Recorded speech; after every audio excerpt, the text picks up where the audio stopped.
Này con bơ đâm bài đó.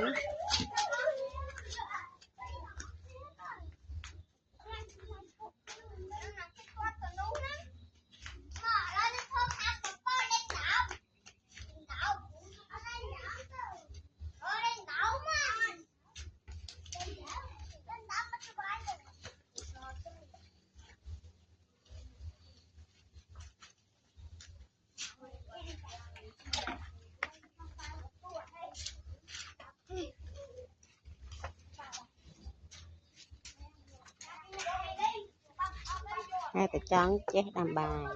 Hay khiến ao thở gạt tê.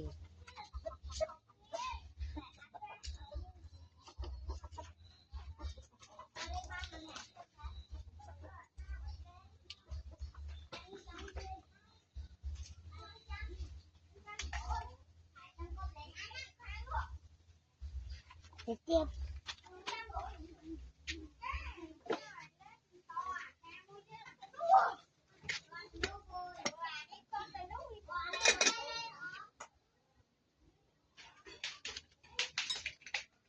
Ủa đây đó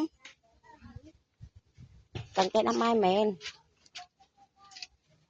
ở trên phở ấy hiện ghét tê khoan phần đi không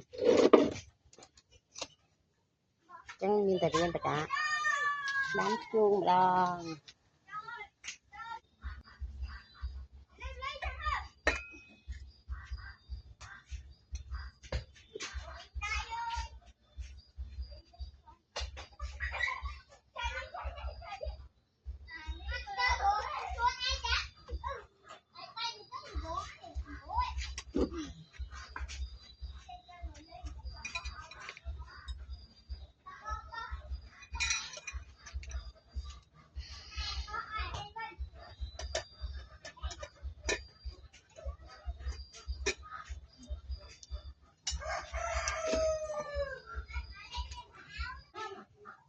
mệt mẹ thế con phơi đập bài mệt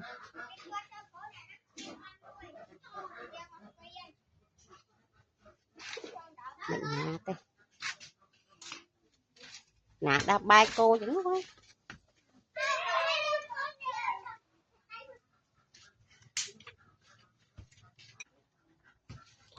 mày chơi đây thì đâu